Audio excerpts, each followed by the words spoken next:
नमस्कार, मैं रोमी आयुर्वेदाचार्य आप सभी का स्वागत करती हूँ नेचर्स वे टू कनेक्ट में। आज की वीडियो में हम बात करेंगे ओबेसिटी यानी जिसे सामान्य भाषा में हम मोटापा कहते हैं।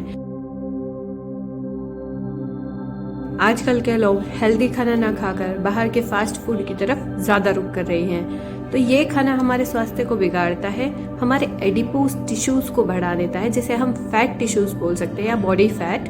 वो इकट्ठा होकर हमारे शरीर में ओबेसिटी लाता है यानी मोटापा लेकर आता है। ओबेसिटी के कारणों में आता है हमारा व्यायाम ना करना, क्योंकि हमारे पास टाइम ही नहीं है, क्योंकि लोग इतने बिजी हैं आज के टाइम में, शायद अपनी जॉब को लेकर या किसी और काम की वजह से, या फिर वो खान पान का ध्यान नहीं रखते, असमय खाना खाते हैं, अधिक खाना खाते हैं, या जो भी खाते हैं वो अधिक मीठा होगा या अधिक भारी होगा, इस तरह का खान पान रहता है, जिसकी वजह से उनके शरीर में एडिपोज टिश्यूज की मात्रा बढ़ती जाती है, मोटापा आता जाता है और बहुत सारी बीमारियां उनको लग जाती हैं। दिन में सोना या फिर खाना खाने के तुरंत बाद सोना, ये दो चीजें ऐसी है जो आपका मोटापा हमेशा ही बढ़ाएंगी। तो इन चीजों का ध्यान रखिए। जैसे कि मैंने आपको पहले बताया है, हमारे शरीर में 7 धातुएं होती हैं जो अपनी आगे आगे वाली धातुओं का पोषण करती रहती है। सबसे पहला हमारा रस धातु, रस से रक्त, रक्त से मांस, मांस से मेद, इस तरह वो आगे आगे पोषण करती है।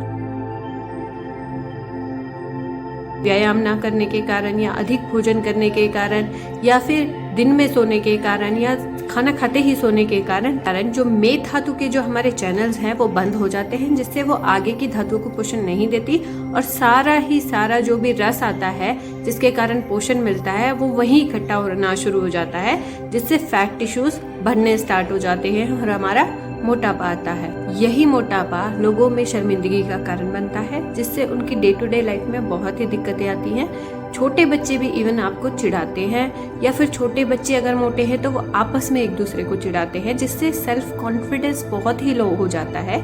तो बहुत जरूरी है कि इन चीजों पर हम ध्यान दें। मोटापे के कारण यानी जो फैट टिश्यूज हमारे शरीर में जमा हुए हैं वो हमारे अदर ऑर्गन्स पे भी इफेक्ट डालते हैं। मेनली हमारा हार्ट पे ही बहुत ही बुरा इफेक्ट डालता है, उससे हार्ट रिलेटेड कॉम्प्लिकेशंस आने लग जाती हैं। जब हमारा मेद यानी फैट टिश्यूज बढ़ने स्टार्ट हो जाते हैं तो वो हमारे चैनल्स को ब्लॉक करने लग जाते हैं, जो हमारे कोष्ठ यानी एलिमेंट्री कैनाल में जाकर वायु को रोक देता है, और उससे हमारे जठर अग्नि यानी डाइजेस्टिव फायर बढ़ जाती है और हमें बार बार भूख लगती है। इसलिए मोटे लोगों में देखा जाता है कि वो अधिक खाते हैं और उनका खाना पच भी बहुत जल्दी जाता है, क्योंकि जठराग्नि हमारी बहुत ज्यादा बढ़ जाती है।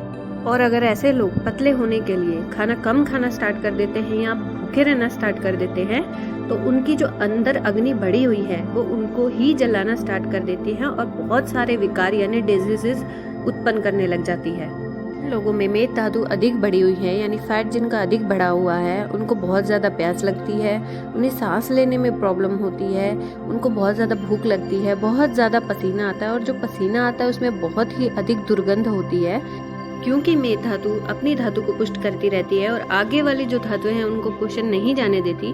तो ऐसे लोगों की हड्डियां कमजोर हो जाती हैं यानी अस्थि धातु नहीं बनती है, मज्जा धातु भी नहीं बनती है और शुक्र धातु में भी कमी आ जाती है। तो ऐसे लोगों में गर्भ उत्पादन यानी रिप्रोडक्शन में प्रॉब्लम रहती है, बहुत थके थके रहते हैं और उनको स्नोरिंग की प्रॉब्लम भी रहती है। अब मैं आपको इसकी चिकित्सा यानी इसको एक कंट्रोल करने का तरीका बताऊंगी, जिसे आप अपनाइए और हेल्दी रहिए। सबसे पहले है इनमें निदान परिवर्जन, यानी जो भी चीजें आपकी फैट को बढ़ाती हैं उन चीजों को अपनी लाइफस्टाइल से कट कर दिया जाए। दूसरा है हमारा 1 चम्मच शहद और नींबू लेकर उसे खाली पेट लीजिए और उसके बाद गर्म पानी पी लीजिए, या फिर आधे कप गुनगुने पानी में शहद मिलाकर वो पीजिए। जौ के आटे की रोटी या जौ से बने पदार्थ लीजिए, ये आपके वेट को कम करने में बहुत हेल्प करते हैं। मूंग की दाल, त्रिकटू, गर्म पानी, ये भी बहुत हेल्प करते हैं। जो लोग अधिक मोटे हैं उन्हें अधिक समय तक भूखा नहीं रहना चाहिए, उन्हें ऐसे आहार का चुनाव करना चाहिए जो भारी हो यानी जो देर से पचे, जैसे स्प्राउट्स, और इनको त्रिफला का सेवन करना चाहिए यानी हरड़, आंवला और बहेड़ा और गुड़ूची यानी गिलोय। इनसे जो मेद रुका हुआ है वो आगे पोषण करना स्टार्ट कर देता है यानी अस्थि, मज्जा और शुक्र बनाना स्टार्ट कर देता है, जिससे फैट कम होना स्टार्ट हो जाता है। इन लोगों को धीरे धीरे चबाकर खाना खाना चाहिए, वो भी हमारी एक भूख को कम करता है। और खाना खाने से पहले आधा ग्लास पानी ज़रूर पी लीजिए, जिससे ये आपकी एपेटाइट को यानी आपकी भूख को थोड़ा कम कर देता है। लेकिन ध्यान ये रखना है कि आधा ग्लास से ज़्यादा पानी नहीं पीना है। दही की जगह बटर मिल्क यानी जिसे हम लस्सी बोलते हैं वो लीजिए। अपने खाने का एक टाइम टेबल फिक्स कीजिए, ज़्यादा से ज़्यादा पानी पीजिए, इससे आपके शरीर के टॉक्सिन्स निकल जाते हैं। और दिन में 2-3 बार अधिक मात्रा में खाने से बहुत अच्छा है कि आप छोटे छोटे मील्स लीजिए। बाहर का खाना जैसे जंक फूड या एक्स्ट्रा शुगरी जो ड्रिंक्स होती हैं, सोडा वगैरह, ये चीज़ें आप अवॉइड कीजिए। अगर आप कॉफ़ी या टी लेने के आदी हो चुके हैं तो वो भी लें तो कम शुगर डाल के लीजिए। रेगुलर एक्सरसाइज या योगा कीजिए। योगा में आप कर सकते हैं सूर्य नमस्कार, पश्चिमोत्तासन, ताड़ासन, भुजंगासन, पवन मुक्तासन, धनुरासन। और इन एक्सरसाइज और योगा का अगर मैक्सिमम बेनिफिट चाहते हैं तो आपको एक प्रॉपर स्लीप लेनी चाहिए, इससे आपकी बॉडी को अच्छे से रेस्ट मिल पाए और नेक्स्ट डे आप दोबारा से अच्छे से एक्सरसाइज कर पाएंगे।